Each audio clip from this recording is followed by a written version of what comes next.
بالله من الشيطان الرجيم بسم الله الرحمن الرحيم الحمد لله رب العالمين اللهم صل على سيدنا محمد وعلى آل سيدنا محمد وبارك وسلم.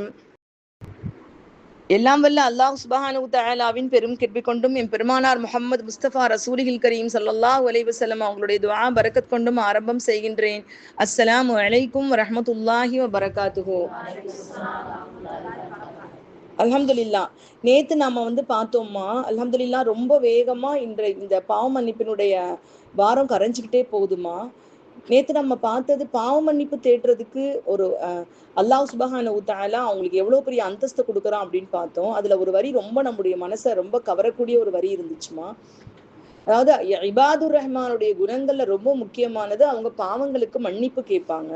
அல்லாஹ் அதற்கு என்ன பரிசு கொடுக்குறேன்னு சொல்றான்னா, அந்த இபாதுர் ரஹ்மானுடைய பாவங்களை நான் நன்மைகளாக மாற்றி விடுவேன்னு சொல்லியிருக்கான்.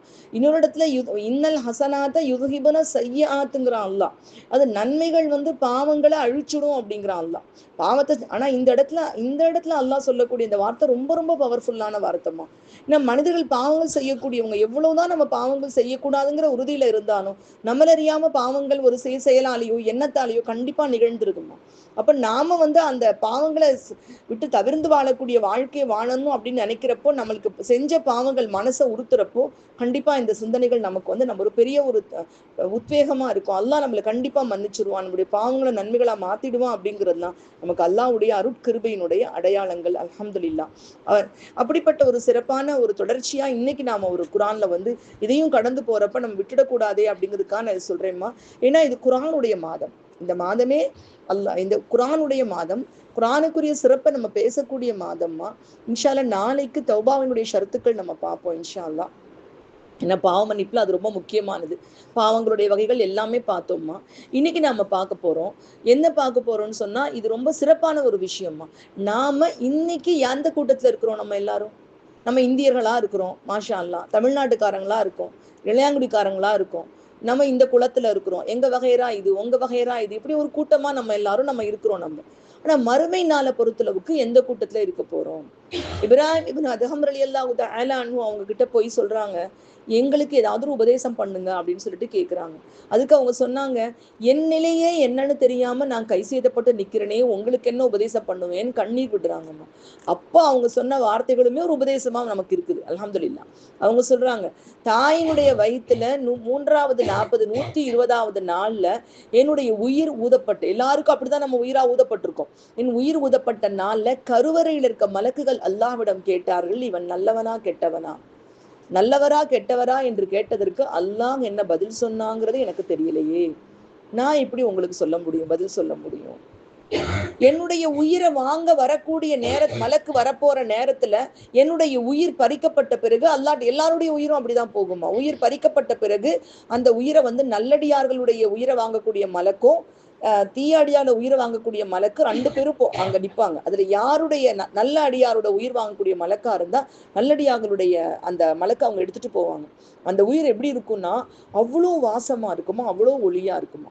மலக்குகள் எல்லாம் கேட்பாங்களாம், இவர் யாரு மகன், இவர் யாரு மகன்? நம்ம அத்தாவுக்கும் சேர்த்து பெருமை. யாரு மக அப்படின்னு கேட்பாங்க. இன்னாருடைய மகன் மலக்குகள் சொன்ன உடனே சுபசோபனம் சுபசோபனம் அப்படின்னு சலாம் சொல்லிக்கிட்டே போவாங்களாம். வானத்தினுடைய கதவு படார் படார்னு திறக்குமாமா. திறந்த உடனே அல்லாஹ்வுடைய அருகாமைக்கு தான் நடக்கும். நம்முடைய மௌத்தான உடனே அல்லாஹ்வுடைய அருகாமைக்கு போன உடனே அல்லாஹ் சொல்லுவானா, இந்த நல்ல உயிரை இல்லீன்ல கொண்டு போய் சேர்த்துருங்க, நல்லடியாவோட உயிரில கொண்டு போய் சேர்த்துருங்க அப்படின்றான். அங்க கொண்டு போய் அந்த உயிர் சேர்க்கப்பட்டுரும். சேர்க்கப்பட்ட பிறகு அப்புறம் அந்த கபருக்கும் அதுக்கும் தொடர்பு இருக்குமா, கேள்விகள் கபர்ல நடக்கும். அது அந்த தொடர்ச்சியா எல்லாமே நடக்கும். ஆனா உயிர் போன உடனே நடக்கக்கூடிய விஷயம் இது. நம்ம இந்த உலகத்துக்கு பின்னாடி அடுத்து போகக்கூடிய உலகம் ஆலமுல் பர்சஹ்ன்னு சொல்லப்படுமா. அங்க நல்லடியாரோட உயிரெல்லாம் ஒரு இடத்துல சேகரமாயிருக்கும், தீயவர்களுடைய உயிரெல்லாம் ஒரு இடத்துல சேகரமாயிருக்கும். இதுதான் உலகம் அழிவு நாள் வரைக்கும் இது நடக்கும். அப்ப நம்ம கபருக்குள்ளதான் இருப்போமா? நம்ம கபருக்குள்ள 1008 பேரை கொண்டு 100 பேரை கூட ஒரு கபர்ல போட்டு மேற்கொண்டு புதைச்சுக்கிட்டே இருப்பாங்க. நம்ம உயிருக்கும் நம்முடைய கபருக்குள்ள தொடர்பு இருந்துகிட்டே இருக்குமா. அங்க நமக்கு கேள்விகள் கேட்கப்படும். இப்போ நமக்கு அடுத்தது கெட்ட அடியாராக இருந்துச்சுன்னு சொன்னா அந்த உயிரை கெட்ட உயிரில வாங்கக்கூடிய மலக்கு புடுங்குவாங்க, எடுப்பாங்க அந்த உயிரை எடுத்த உடனே அந்த உயிர் அந்த கெட்ட அடியார்களை கொண்டு போறாங்கல்ல, அந்த மலக்குகள் கரத்துக்கு போயிடும். அவங்க அதை தூக்கி கொண்டு போவாங்க. அதுல வரக்கூடிய நாத்தமும் இருளும் தாங்கவே முடியாதாமா. மலக்குமார்கள் சபிப்பாங்களாம், யாரு இந்த சாபத்துக்குரிய உயிர் தாங்க முடியலவா, யாரு இது, யார் மகன் யார் மகன், பெற்றவங்களுக்கும் கெட்ட பேர், இன்னார் மகன் இன்னார் மக.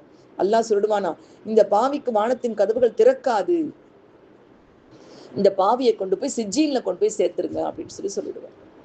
அப்போ உலகத்துல வாழக்கூடிய காலத்துல கடைசி நாளே நம்மளுடைய முடிவு நமக்கு தெரிஞ்சிடும். நம்ம என்ன ஆக போறோம், அந்த கண்ணை மூட போற நேரத்திலே தெரிஞ்சிடுமா, பயம் வந்துடும் நமக்கு எல்லாருக்குமே. என்ன செய்ய போறோம்னு தெரியலையே, உயிர் என்ன செய்யுமா, இப்படி துடிக்குமா, அது என்ன செய்யுமா, ஐயோ நான் எங்கேயாவது ஒளிஞ்சிக்க மாட்டேன்னா, என்ன செய்வேன், என் வாழ்க்கையை வீணாக்கிட்டனே, நான் வந்து அல்லாஹ்வை ரொம்ப வணங்கலையே, நான் அப்படி ஹராம்ல வாழ்ந்துட்டனே அப்படின்னு துடிக்கிறப்பதான் 1000 வாள் கொண்டு வெட்டப்பட்ட வேதனையோடு அந்த உயிர் வெட்டுக்குன்னு பிடுங்கப்படுமா. நகத்துல கூட கொஞ்சம் வெட்டிட்டா கூட நம்மளுக்கு எப்படி வலிக்குது பார்த்தீங்களாமா. அப்போ உயிருடைய ஆற்றல் எல்லா இடத்துலையுமே இருக்குது. ஒவ்வொரு இன்ச்சில இருந்தும் ஒவ்வொரு இதுல இருந்தும் அப்படியே உயிருடைய ஆற்றல் பிடுங்கப்படுமா. என்ன பயம், ஏன்னா இனிமேல் உலகம் இல்லை, டெஸ்ட் முடிஞ்சு போச்சு, இப்போ பரீட்சை ஹாலை விட்டு வெளியில போயிட்டோம், இனி பரீட்சை பேப்பர் திருப்பி கொடுப்பாங்களா, திருப்பி கொடுக்க மாட்டாங்க. அப்போ நம்முடைய டைம் போயிடுச்சு, வீணா போயிடுச்சு அப்படின்னு சொல்லிட்டு என்ன செய்வாங்க, கவலைப்படுவாங்க.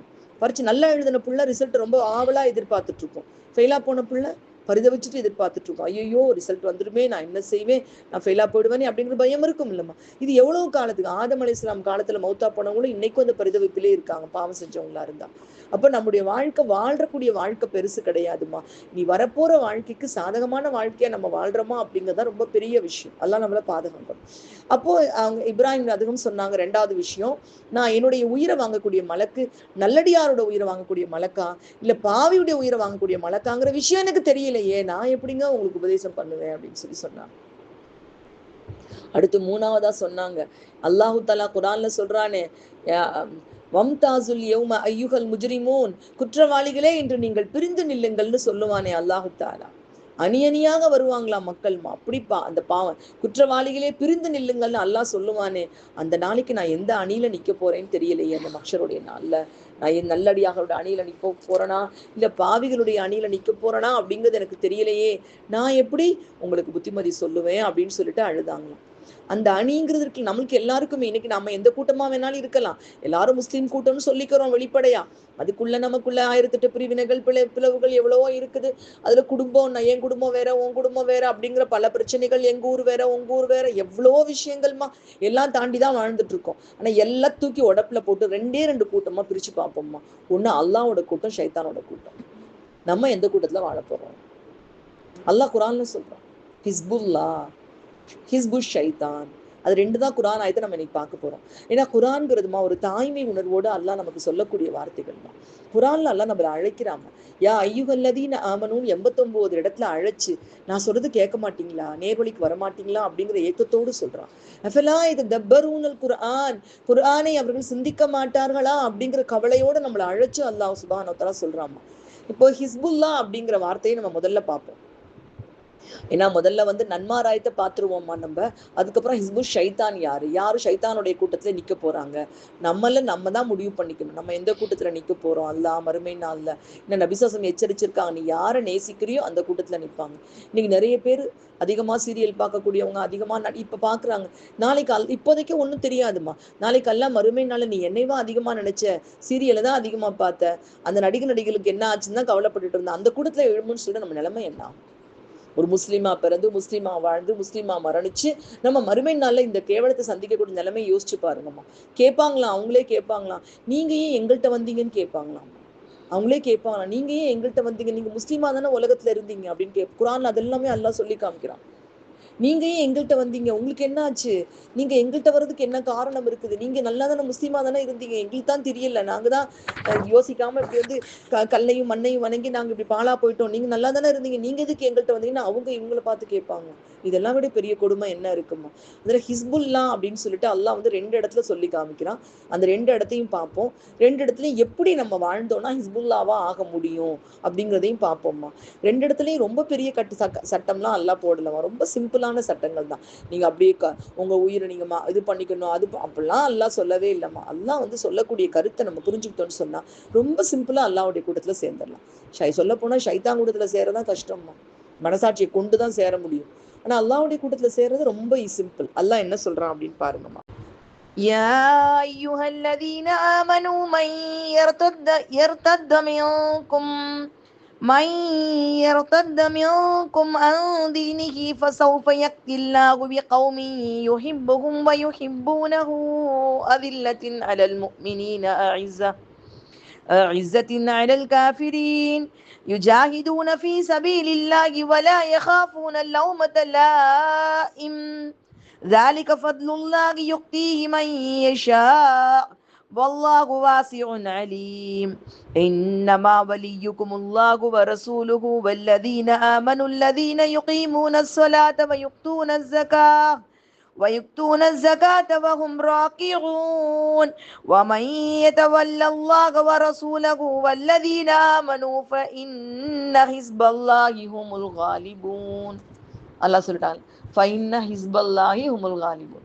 இவங்க தான் அல்லாஹ்வுடைய கூட்டம், இவங்க தான் மிகச்சு நிற்பாங்க. உலகத்தை மிகைக்கக்கூடியவங்க இவங்க தான் வெற்றி அடைஞ்சவங்க. கொஞ்சம் பெரிய ஆயத்தா இருந்தாலும் நம்ம யோசிச்சு பார்ப்போம், இந்த குணங்கள் எல்லாம் நம்ம கிட்ட இருக்குதா? இன்ஷா அல்லாஹ். ஏன்னா அது குரானுடைய மாசம்மா, முக்கியமான சில விஷயம் நம்ம சிந்திக்கக்கூடிய மாசம். ஏன்னா நமக்கு எல்லாருக்கும் ஒரு ஆசை, மறுமை நாள்ல ஹிஸ்புல்லால போய் நம்ம நின்றுடணும், அல்லாட்ட போய் அல்லாவோட கூட்டமா நம்ம நிக்கணும். அந்த ஆசை எல்லாருக்கும் இருக்கு இல்லம்மா.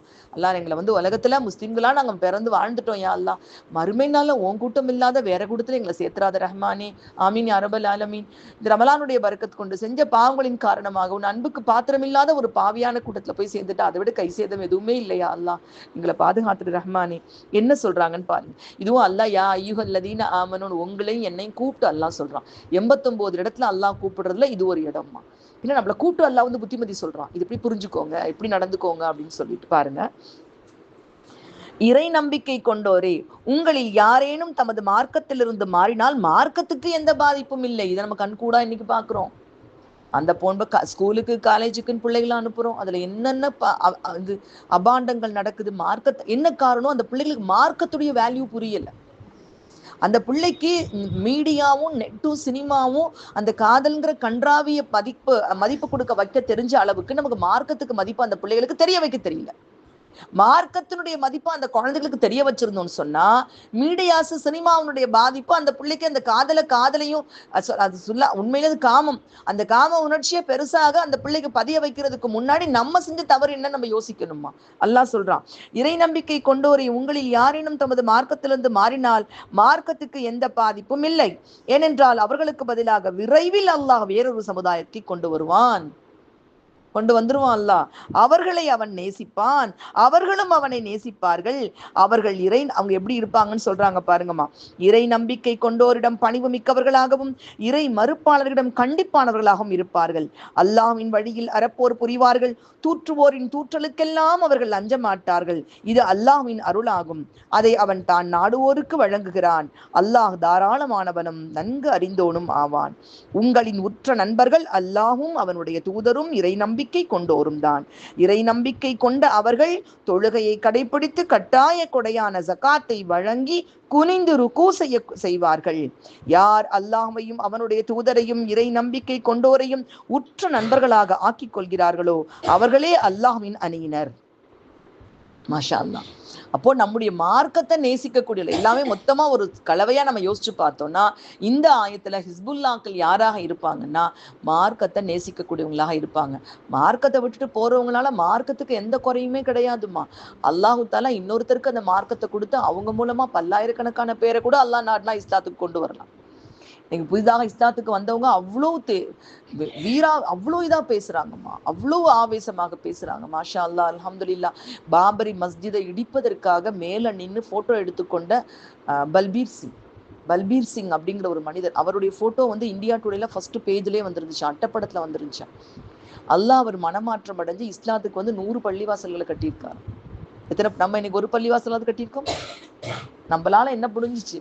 ஒரு நாள் கட்டியிருக்கோமா? நம்மளால 100 பள்ளிவாசல்களை கட்டி அல்லாவுக்காக தன்னுடைய வாழ்க்கையை தியாகம் பண்ணியிருக்காரு. அப்ப அல்லாஹ் அந்த ஒற்றையால இஸ்லாத்துக்கு கொண்டு இவ்வளவு பெரிய பணியை அவர் மூலமாக வாங்குறான், அல்லாவுடைய நாட்டம். அப்போ அதனால நம்மளுக்கு மார்க்கத்தை முக்கியமா இதுல முழுக்க நம்ம பார்க்கும் பொழுது தொழுகை, ஜகாத், அல்லாஹும் அவருடைய தூதரும் ஈமான் கொண்டவர்களின் உற்ற நேசர்களாக ஆக்கி கொள்ளணும். இன்னைக்கு நம்ம யாருக்காக நம்ம நேரம் அதிகமா செலவு பண்றோம்? அதனாலதான் சொல்றோம்மா, தீன் சார்ந்த ஒரு சூழ்நிலையை ஏற்படுத்திக்கோங்க. இன்னைக்கு நம்ம நாடகம் பார்த்துட்டு இருக்கோம், நம்ம நினைக்கிறோம் சும்மா டைம் பாஸுக்கு. இல்லம்மா, நாம் உற்று நண்பர்களாக அந்த திரைப்பட கதாநாயகிகளை தயாரிப்பாளர்கள் நம்ம ஆக்கிக்கிட்டு இருக்கோம். நம்ம ஆக்கிக்கிட்டு இருக்கோம். அதனாலதான் இன்னைக்கு கேடுகட்ட இடத்துல எல்லாம் நம்ம பெண்கள், முஸ்லீம் பெண்கள் முன்னணியில போய் நின்றுட்டு இருக்காங்க. சொல்லிட்டு ஒரு பொம்பளை சொல்றா, என்னோட பிள்ளைகளுக்கெல்லாம் சாப்பாடு வச்சுட்டு இந்த நடிகனுடைய அந்த கூட்டத்துக்கு நான் ஓடியே வந்துட்டேன், நானு என் புருஷன் தான் கூட்டு வந்தாலும் ஒரு பெருமையா சொல்லிட்டு இருக்கா. வளர்ப்பு சரியில்லை.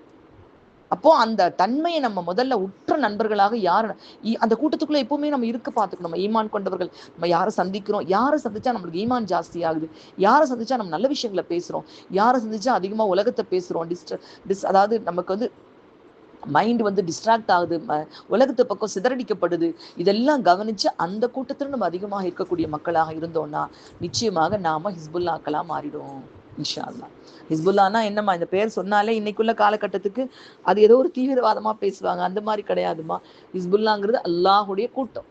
அல்லாஹுடைய கூட்டத்துல இருக்கிறதுக்கு இது ஒரு கண்டிஷன். இது ஒரு இடத்துல அல்லாஹ் சொல்லியிருக்கான், இன்னொரு இடத்துல அல்லாஹ் ஹிஸ்புல்லான்னு சொல்றான். இதே மாதிரி தான்மா. ஆனா வந்து அதுவும் பார்த்துருவோம். ஏன்னா நமக்கு இது வந்து குரானுடைய மாசம்.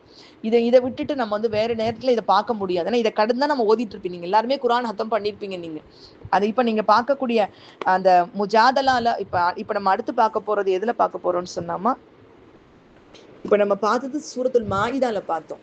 கண்டிப்பா கடந்து போயிருப்பீங்க, நீங்க எல்லாருமே ஓதி இருப்பீங்க. இப்ப பார்க்க போறது சூரத்துல் முஜாதலா. சூரத்துல் முஜாதலால அல்லாஹ் சுப்ஹானஹு வ தஆலா சொல்லி காமிக்கிறாமா,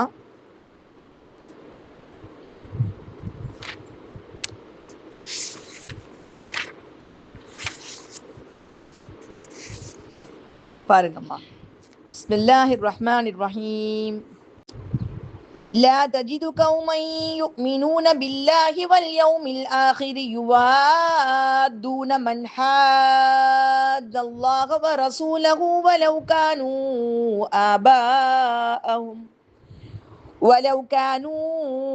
آباءهم أو أبناءهم أو إخوانهم أو عشيرتهم أولئك كتب في قلوبهم الإيمان وأيدهم بروح منه ويدخلهم جنات تجري من تحتها الأنهار خالدين فيها رضي الله عنهم ورضوا عنه أولئك حزب الله ألا إن حزب الله هم المفلحون. இதுல அல்லாஹ் என்ன சொல்றானா, ஹிஸ்புல்லாக்கள் தான் வெற்றி அடைவார்கள், அல்லாஹ்வுடைய கூட்டத்துக்காரன் தான் வெற்றி அடைவாங்க. இதுக்கு பின்னாடி ஒரு சம்பவமும் இருக்குமா, அதுவுமே ரொம்ப அற்புதமா இருக்கும். அதையும் நம்ம இன்னைக்கு பார்ப்போம். ஏன்னா அது யாருக்காக இறங்குனதுங்கிறதையும் பார்ப்போம். அல்லாஹ்வின் மீதும் மறுமை நாள் மீதும் நம்பிக்கை கொண்ட கூட்டத்தார் எவரும் அல்லாஹ்விற்கும் அவன் தூதருக்கும் எதிராக நடப்போருடன் நேசம் பாராட்டுவதை நபியே நீர் காண மாட்டேன். முதல்ல உள்ள ஆயத்தும் நம்ம மாய்தால பார்த்ததும் அதே தான். ஈமான் கொண்டோர், அல்லாஹ், ரசூல், இந்த ஒரு கூட்டத்துக்குள்ளேயே நம்ம இருக்கிறதுக்கு உலகத்துல பார்த்தோம்னா மறுமையில அந்த கூட்டத்துக்குள்ளேயே நம்ம இருப்போம். அங்க இருந்தாதான் தொழுகை இருக்கும், ஜகாத் இருக்கும், எல்லாம் கரெக்டா நம்ம செய்வோம். நமக்கு நல்ல உபதேசம் கிடைக்கும். நமக்கு பாருங்க, எதிராக நடக்கும் அவர்கள் இவர்களுடைய பெற்றோராக, பிள்ளைகளாக, சகோதரர்களாக அல்லது உறவினர்களாக இருப்பினும் சரியே. ஏனென்றால் அவர்களின் உள்ளங்களில் இறை நம்பிக்கை அவன் பதித்து விட்டான், தனது ஜீவனால் அவர்களுக்கு வலிமை சேர்த்துள்ளான். அவர்களது சொர்க்கச் சோலைகளில் நுழையச் செய்வான். அவற்றுக்கிடையே ஆறுகள் ஓடிக்கொண்டிருக்கும். அவற்றில் அவர்கள் நிரந்தரமாக இருப்பார்கள். அவர்கள் மீது அல்லாஹ் அன்பு கொண்டான், அவர்களும் அல்லாஹ்வின் மீது அன்பு கொண்டார்கள். அவர்கள்தான் அல்லாஹ்வின் அணியினர் ஆவார்கள். இதோ பாருங்கள், நிச்சயமாக அல்லாஹ்வின் அணியினரே வெற்றியாளர்கள் ஆவார்கள். கேட்கிறப்பே ரொம்ப உணர்வு பூர்வமா இருக்குல்லம்மா. அல்லாஹ் அக்பர். இந்த விஷயத்தை, இந்த ஆயத்தை படிக்கிறப்போமா பத்ரு போர்க்களம் ஞாபகத்துக்கு வருது. 17வது நாள் நடந்துச்சுன்னா பத்ரு போர்க்களம். அதுல அபு உபைதா பில் அல் ஜர்ராஹ் ரலியல்லாஹு தஆலா அவங்க போர்க்களம் முடிந்து ஒரு இடத்துல உட்கார்ந்துருக்காங்க. பெருமானார் ஸல்லல்லாஹு அவங்க போறாங்க, அவங்க அழுதுகிட்டு இருக்காங்க. இப்போ போனோன்னா அபு உபைதா தோல்ல கை வச்சு ஆறுதல் சொல்றாங்க. அபு உபைதாவை பார்த்து என்ன காரணம்னா, யாருக்கும் நிகழக்கூடாத ஒரு கொடுமை அவங்களுக்கு நிகழ்ந்திருக்குமா. என்ன காரணம், பெற்ற தந்தையை அவர்களே கையால வெட்டக்கூடிய ஒரு சூழ்நிலை. ஏன்னா தந்தை பத்ரு போர்க்களத்துல எதிரி அணியில வர்றாங்க. இவரும் தந்தையை தவிர்க்கிறதுக்காக முயற்சி பண்ணி அந்த பக்கம் இந்த பக்கம் போறாருமா. ஆனா தந்தை விடவே இல்லைம்மா. முன்னாடி வந்து உன்னை வெட்டியே தீருவேன் அப்படின்னு வர்றப்போ, இவர் அல்லாஹுடைய அணியில இருக்கிறப்போ இவர் அல்லாஹ்விற்காக தந்தையை வெட்ட வேண்டியதாயிடுச்சு. தந்தை மேல ரொம்ப பிரியமானவர். சின்ன வயசு தந்தை ரொம்ப பிரியமா இருந்திருக்காங்க. அப்போ உட்காந்து அவங்களுக்கு மனசு தாங்கவே இல்லை. அல்லாஹ்வுக்காக வெட்டிட்டாலுமே தந்தையை வெட்டக்கூடிய ஒரு நிலைமை ஏற்பட்டு போயிடுச்சு அப்படின்னு நினைச்சு ரொம்ப கவலையா உட்கார்ந்துருக்காங்கம்மா. அப்ப அபிஸா சொல்றாங்க, என்ன அபூ உபைதா உங்களுக்கு ரொம்ப கவலையா இருக்கா? அப்போ அவங்க சொல்றாங்க, யார சொல்லலாம், வெட்டுனது ஒரு கவலையா இருந்தாலும் என்னுடைய தந்தை ஈமான் இல்லாம வஃபாத்தாயிட்டன்னு ரொம்ப கவலையா இருக்கு, அவங்க தன் கையால நிகழ்ந்துருச்சுன்னு ஒரு கவலையோட இருக்கிறாங்க. அப்போதான் அல்லாஹ் இதை ஆயத்தை இறக்குனான். நம்ம அதாவது தந்தையாக இருந்தாலும் பிள்ளையாக இருந்தாலும் என்ன செய்வாங்கம்மா, அவர்கள் பெற்றோராக இருந்தாலும் சரி, உறவினர்களாக இருந்தாலும் சரி, அவர்கள் அல்லாஹ்வுடைய எதிரிகளின் மீது அவர்கள் நேசம் அல்லாஹ்வுக்காக இருப்பாங்களே தவிர அவங்க மேல நேசம் கொள்ள மாட்டாங்க. அதுக்கு அல்லாஹ்வுக்கு எதிராக நேசம் கொண்டு அவர்கள் துரோகம் செய்ய மாட்டாங்க. அவர்களுடைய உள்ளத்திற்குள் ஈமானை பதித்து விட்டான். இந்த ஒரு சர்டிபிகேட் அவங்களுக்கு இங்க கிடைச்சிருக்குமா. அபூ உபைதா அவங்களுடைய உள்ளத்துக்குள்ளாக ஈமான் பதிய வைக்கப்பட்டது. தன் ஜீவனால் அல்லாஹ் அதற்கு வலுப்படுத்தி விட்டான். அவருக்கு சொர்க்கச்சோலைகள் உண்டுங்கிற நன்மாராயத்தோடு கூடிய இந்த ஆயத்தை அல்லாஹு தஆலா இறக்குறான். இந்த ஆயத்து இன்னும் அந்த போர்க்களத்துல இது பெற்றோருக்காகங்கிறது அபூ உபைதாக்காக இறக்கப்பட்டதா. அதே மாதிரி பிள்ளைகளுக்காக அப்படிங்கிறது அபூபக்கர் ரலியல்லாஹு தஆலா அன்ஹுவுக்கு இறக்கப்பட்டுச்சான். அவங்களுக்கு போர்ல பிள்ளை எதிரில் நின்றுட்டு இருந்தாங்க அந்த போர்க்களத்துல. அது சகோதரர்களாக அப்படிங்கிறதுக்கு முஸ்அப் பின் உமைர் ரலியல்லாஹு அவங்க தன் சகோதரரோட போர் செஞ்சுட்டு இருந்தாங்க, அவங்களுக்காக அந்த வார்த்தை இறங்குச்சான். அதே மாதிரி உறவினர்களாக இருந்தாலும் சரி, ஏன்னா உமர் ரலியல்லாஹு தஆலா அன்ஹு அவர்கள் தன்னுடைய மாமனுக்கு எதிர்த்தா போர் செய்ய வேண்டியதா இருந்துச்சு. இப்படி ஒவ்வொன்றும் இப்படி முக்கியமான ஒவ்வொருத்தரும் அப்படி எதிராக நிக்கிறதுனால ஒவ்வொருத்தருக்கும் ஒவ்வொரு வார்த்தையை அல்லாஹ் தஆலா அங்க சிறப்பிச்சிருக்கா அதுல அப்படின்னு சொல்றாங்க. மொத்தத்துல எப்படியோ எல்லாம் சேர்ந்து நமக்கு கிடைக்கக்கூடிய அறிவுரை என்னன்னா, மார்க்கம்னு வந்துருச்சுன்னு சொன்னா அல்லாஹ்விற்கும் அல்லாஹ்வுடைய ரசூலுக்கும் தீனுக்கும் முக்கியத்துவம் கொடுக்கணுமே தவிர உறவுகளாக இருந்தாலும் சரி அதற்கு முக்கியத்துவம் கொடுக்க கூடாது. இது ஆழமா பதிஞ்சிட்டா நல்லா யோசிச்சு பாருங்க, மார்க்கத்தை தூக்கி வீசி எறிஞ்சிட்டு மானங்கெட்ட வழியில போறதுக்கு இந்த சமுதாயத்துல யாராவது முன் வருவாங்களா? யோசிச்சு பாருங்க. அப்போ எங்கேயோ ஒரு மிஸ்டேக் இருக்கு, எங்கேயோ கொடுக்கக்கூடிய விஷயத்துல நம்ம குறை வச்சதுனாலதான் இந்த மாதிரியான ஒரு தவறுகள் நடக்குது. இந்த மாதிரி பிரச்சனைகள் சந்திச்சுட்டு இருக்காங்க. அல்லாஹ் பாதுகாக்கணுமா. அப்ப நமக்குள்ளாக 2 ஆயத்துல அல்லாஹ் சொல்றான் ஹிஸ்புல்லான்னு சொல்லிட்டு, சூரத்துல் மாஇதால சொல்லி காமிக்கிறான், சூரத்துல் முஜாதலால சொல்லி காமிக்கிறான். 2 இடத்துலதான் அந்த வார்த்தை வருதுமா. இந்த 2 இடத்துலயும் வரக்கூடியது எங்களுக்கு அல்லாஹ், ரசூல், தீன், மார்க்கம், தொழுகை, ஜக்காத், இதுக்கு பின்னாடிதான் மற்ற உலக விஷயங்கள் நம்ம முக்கியத்துவம் கொடுக்கக்கூடிய இருக்கிறப்போ கண்டிப்பா நம்ம அல்லாஹ்வுடைய கூட்டத்துல சேர்ந்துருவோம். இது ஒரு ஏன்னா அந்த கூட்டத்துல இருக்கிறது நமக்கு ஒன்றும் பிரச்சனையே நமக்கு கிடையாதுமா. அல்லாஹ் நம்மள ஒன்றும் அதாவது ரொம்ப கடினமா உலகத்தை வாழ சொல்லல. அல்லாஹ் நம்மள துறவு போக சொல்றானா? யோசிச்சு பாருங்க. மொட்டை அடிச்சுக்கோ, நீ உன்னோட சொந்தக்காரங்களை விட்டுக்கோ. மற்ற மார்க்கத்துல பாக்குறோமா இல்லையாம்மா? துறவரம் போறாங்க. ஒரு குறிப்பிட்ட மார்க்கத்துலனா பாவமா இருக்குமா, அந்த பிள்ளைகளுக்கு அலங்கரிச்சு எல்லாம் பண்ணிட்டு அப்படியே எல்லாத்தையும் கழட்டிட்டு அப்படியே துறவரம் கூட்டிட்டு போவாங்க. ஏனைய மார்க்கங்கள்ல நம்ம துறவரம் போனக்கூடிய அனுமதி எல்லாம் மார்க்கமே கொடுத்துருக்கு. நம்முடைய அல்லாஹ் அப்படிலாம் சொல்லல. உலகத்துல இருக்குதா ஹலாலா இருக்குதா அனுபவி, ஆனா எப்படி வாழணுங்கிற முறையை நமக்கு அல்லாஹ் கற்றுக் கொடுத்துருக்குறான். அந்த முறையில வாழும் பொழுது நிச்சயமா இன்ஷா அல்லாஹ் நம்ம ஹிஸ்புல்லாக்கள்ல ஒருத்தரா நம்ம இருப்போம்மா. அல்லாஹ்வுடைய கூட்டமான ஹிஸ்புல்லா என்ற வெற்றி பெற்ற அணி. அல்லாஹ் சொல்ற காலிபின் முஃப்லிஹின்கிற அல்லாஹ். காலிப்னா மிகைக்கக்கூடியவர்கள் நம்ம இருப்போம். நம்மளை யாரும் அப்படி தாழ்த்திட முடியாது. வெற்றி பெற்ற அணி உலாய்க்கு முஃப்லிஹுன்கிற அல்லாஹ். வெற்றி பெற்ற அணியாகவும் இன்ஷா அல்லாஹ் நம்ம இருப்போம்மா. உலகத்துல மட்டும் இல்ல, இந்த உலகத்துல இருக்கிறது வேற, மறுமை நாள் எப்படி இருக்கும் பாருங்க. ஹிஸ்புல்லாக்கள்ல ஒருத்தர் நம்ம நிக்கிறப்ப நமக்கு எவ்வளவு சந்தோஷமா இருக்கும். அல்லாஹ் நாயனே உன்னுடைய அணியில நாங்க நிக்கிறோமே அப்படின்னு சொல்லிட்டு. இப்ப கடைசியா ஒண்ணு பார்த்துருவோம். ஷைத்தானுடைய அணி யாரு? அல்லாஹ் அதையும் சொல்லி காமிச்சிட்டான். ஷைத்தான் கூட்டத்துல போய் நிப்பாங்களாம். அல்லாஹ் நவுது பில்லாஹி மின்ஹா, அல்லாஹ் காப்பாத்துவாமா. ஃபியமா இல்ல, அல்லாஹ் நம்மள காப்பாத்தணும். ஃபியமானி. அலம் தர இலல்லதீன தவல்லவ் கௌமன் கலிபல்லாஹு அலைஹிம் மா ஹும் மின்கும் வலா மின்ஹும் யுஹ்லிஃபூன அலல் கதிப வஹும் யஅலமூன் أعد الله لهم عذابا شديدا إنهم ساء ما كانوا يعملون اتخذوا أيمانهم جنة فصدوا عن سبيل الله فلهم عذاب مهين لن تغني عنهم أموالهم ولا أولادهم من الله شيئا أولئك أصحاب النار هم فيها خالدون يوم يبعثهم الله جميعا فيحلفون له كما يحلفون لكم ويحسبون أنهم على شيء ألا إنهم هم الكاذبون استحوذ عليهم الشيطان فأنساهم ذكر الله உலாஇக ஹிஸ்புஷ் ஷைத்தான். நவுது பில்லாஹி மின்ஹா. நம்மள எல்லாரையும் அல்லாஹ் இந்த கூட்டத்தை விட்டு காப்பாத்திரணுமா. நவுது பில்லா. அவன் நம்மள எதிரின்னு சொல்லிட்டு தான் வந்தான். நான் எப்படியாவது இந்த மனிதர்களை வழிகெடுப்பேன்னு சபதம் போட்டு வந்தான். அவன் கூட்டத்தை சேருது எவ்வளவு பெரிய மோசமான நிலைமமா. உலாஇக ஹிஸ்புஷ் ஷைத்தான். நவுது பில்லாஹி மின்ஹா. அலா இன்ன ஹிஸ்பஷ் ஷைத்தானி ஹுமுல் காசிரூன். அல்லாஹ் யார் மீது கோபம் கொண்டுள்ளானோ அந்த கூட்டத்தாரோடு உறவாடுகின்றவர்களை நபியே நீர் கவனிக்கவில்லையா? அவர்கள் உங்களைச் சேர்ந்தோரும் அல்லர், அவர்களைச் சேர்ந்தோரும் அல்லர். தெரிந்து கொண்டே அவர்கள் பொய் சத்தியம் செய்கின்றார்கள். அவர்களுக்கு அல்லாஹ் கடுமையான வேதனையை தயார் செய்து வைத்துள்ளான். நிச்சயமாக அவர்கள் செய்து கொண்டிருந்தது மிகவும் கெட்டதாகும். அவர்கள் தங்கள் சத்தியங்களை ஒரு கேடயமாக ஆக்கிக் கொண்டு இறை வழியிலிருந்து மக்களை தடுத்தார்கள். இழிவு தரும் வேதனை தான் அவர்களுக்கு கிடைக்கும். அவர்தம் பொருட்செல்வங்களோ மக்கட்செல்வங்களோ அல்லாஹ்விடமிருந்து அவர்களை சிறிதும் காப்பாற்றாது. அவர்கள் நரகவாசிகள் ஆவார்கள். அங்கு அவர்கள் நிரந்தரமாக இருப்பார்கள். அவர்கள் அனைவரையும் அல்லாஹ் உயிர் கொழுத்து எழுப்பக்கூடிய நாளிலே இங்கு உங்களிடம் அவர்கள் சத்தியம் செய்ததை போன்றே அவனிடமும் அங்கு சத்தியம் செய்வார்கள். இவங்க முனாஃபிக்கீன்களாமா, நம்ம கூடயே இருப்பாங்க. என்ன செய்வான், நம்ம நல்லவங்கமா சத்தியம் பண்ணிக்கிறோம், நாங்க நல்ல வழியில் தான் இருக்கிறோம். அப்ப நமக்கு அவங்கள பாக்குறப்ப என்ன தோணுன்னா, இவங்க நம்மள மாதிரி தானே இருக்காங்க. அதாவது எந்த ஒரு முஸ்லீமும் நேரடியா காஃபிர்கிட்ட ஏமாந்துட மாட்டாங்க, நம்மள மாதிரியே இருப்பாங்க. அப்ப என்ன சொல்லுவாங்கன்னா, நம்மள மாதிரி நாங்களாம் இது செய்யறோம்ல, நீங்க செஞ்சா என்ன, நாங்கெல்லாம் அதை செஞ்சுட்டு நல்லா தானே இருக்கிறோம், இது செஞ்சேன், அதுக்கெல்லாம் ஒரு காரணம் இருக்குங்க, செஞ்சா ஒன்றும் தப்பு இல்லை. இப்படி தாங்கள் செய்யக்கூடிய சத்தியம் வேற பண்ணுவாங்க. நாங்க இதை அப்படிதான் சத்தியம் பண்ணிட்டு நாங்க நல்ல வழியில தான் இருக்கிறோம் அப்படி பொய் சத்தியங்கள் செய்யக்கூடியவங்களாகவும் இருப்பாங்க. இப்படிப்பட்ட இந்த மக்களை தான் அல்லாஹு தஆலா கண்டிக்கிறான். அவங்களோட சேரக்கூடாதுன்னு அல்லாஹு தஆலா எச்சரிக்கிறான் நம்மள. அல்லாஹு தஆலா சொல்றான், அவங்க அங்கேயும் போய் சத்தியம் பண்ணுவாங்களாம். எப்படி, அல்லாஹ் சத்தியமா நாங்களாம் ஒன்றும் பண்ணலன்னு சொல்லுவாங்களாம். இதன் மூலம் தாம் காரியமாக இருப்பதாக அவர்கள் எண்ணிக்கொள்வார்கள். இதோ பாருங்கள், நிச்சயமாக அவர்கள் தான் பொய்யர்கள். அவர்கள் மீது ஷைத்தான் மேலாதிக்கம் செலுத்தி அல்லாஹ்வின் நினைவை அவர்களுக்கு மறக்கச் செய்து விட்டான்.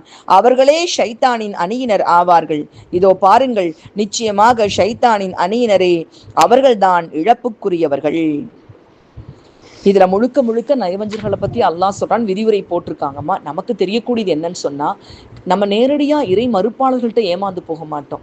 நம்மள மாதிரியே இருப்பாங்கம்மா. ஆனா அவங்களுக்கு அவங்க நடக்கக்கூடிய நடத்தைகள் தப்பா இருக்கும். இப்ப நமக்கு என்ன தோணுனா, இவங்க நல்லா தானே இருக்காங்க, இவங்க செய்யதானே செய்யறாங்க, இவங்க நல்லவங்களா தானே இருக்காங்க, இவங்க நம்ம செஞ்சா என்ன அப்படிங்கிற மாதிரி என்ன வரும். இன்னைக்கு இந்த மாதிரிதான் நம்ம எல்லாருமே ஏமாந்து போறோம். எல்லாரும் ஏமாறக்கூடிய விஷயம் என்னன்னு சொன்னா, நயவஞ்சர்கள் கிட்டதான் ரொம்ப அதிகம். அவங்க நம்ம கிட்ட நல்ல மாதிரி இருப்பாங்க, சத்தியம் பண்ணிக்கிடுவாங்க, எல்லாமே பண்ணுவாங்க. இதே சத்தியத்தை அல்லாஹ்கிட்டையும் பண்ணி தப்பிச்சுக்கலாம்னு நினைக்கக்கூடிய அளவுக்கு அவங்களுடைய மனசுல கல்லு மாதிரி அவங்க மனசு இருக்குன்னா யோசிச்சு பாருங்க. அல்லாஹ் சொல்றான், ஷைத்தான் அவர்கள் மீது மேலாதிக்கம் செலுத்தி விட்டான். நம்ம அவர்கள்ட்ட ஏமாந்து போயிடக்கூடாது, அந்த கூட்டத்துல சேர்ந்துடவும் கூடாது. நமக்கு நயவஞ்சகம் அப்படிங்கிறது என்ன தெரியுமா தாயே, நம்ம எல்லாருமே பயப்படணும். நானா இருக்கலாம், நீங்களா இருக்கலாம், ஒவ்வொருத்தருக்கும் அந்த நிஃபாக்க பத்தின பயம் வேணும். அல்லாஹ் என் உள்ளத்துக்குள்ள நயவஞ்சகம் வளர்ந்துருமோங்கிற பயம் வேணும். அல்லாஹும்ம இன்னா நஊது பிக மினன் நிஃபாக், அல்லாஹ் நிஃபாக்கை விட்டு எங்களை பாதுகாத்துடு. நம்ம கிட்ட நயவஞ்சகம் இருக்கான்னு உங்களுக்கு தெரியுமா? எனக்கு தெரியுமா? ஆனா அதுக்கான அடையாளம் சொல்லியிருக்காங்க. யாருக்கு ஃபஜ்ரு தொழுகையும் இஷாவுடைய தொழுகையும் கடினமாக தோன்றுகிறதோ அவரிடம் நயவஞ்சகம் இருக்கிறதா. இப்போ நமக்கே இன்னைக்கு ஃபஜ்ருக்கு எந்திரிக்கலாமா வேணாமான்னு யோசனை இருந்துச்சுன்னா, இஷா தொழுகைக்கு படுத்துடலாமா தொழுகாமா அப்படின்னு நினைவு வந்துச்சுன்னா, நம்ம நினைக்கணும் நம்மகிட்ட என்ன வளருதுன்னு தெரிஞ்சுக்கணும். நம்ம நயவஞ்சகம் வளர ஆரம்பிச்சிருச்சுன்னு தெரிஞ்சுக்கணும். ஷைத்தான் மேலாதிக்கம் வந்துடும்னு பயம் வந்துடணும். உடனடியாக அல்லாஹ் கிட்ட பாவ மன்னிப்பு தேடி மீண்டக்கூடியவர்களாக இருக்கணும். இன்னைக்கு நம்ம பார்த்த ஆயத்து ரொம்ப பவர்ஃபுல்லான ஆயத்மா. குரான்ல 2 இடத்துல தான் அல்லாஹு தாலா ஹிஸ்புல்லாக்களை பத்தி சொல்றான், அல்லாஹ்வுடைய கூட்டத்தை பத்தி சொல்றான். ஒரே ஒரு இடத்துல ஷைத்தானுடைய அணின்னு சொல்லி காமிக்கிறான். ஷைத்தான் நிறைய இடத்துல அல்லாஹ் சொல்லி காமிக்கிறான். ஹிஸ்புல் ஷைத்தானுடைய அணின்னு இந்த ஒரு இடத்துல தான் அல்லாஹு தாலா, அதுவுமே சூரத்துல் முஜாதலால அல்லாஹ் இந்த ஹிஸ்புல்லாக்கு முன்னாடி உள்ள ஆயத்துல அல்லாஹ் சொல்லி காமிக்கிறான். அல்லாஹ் நம்மளை பாதுகாக்கணுமா ஷைத்தானோட அணியில சேர்றதை விட்டும்.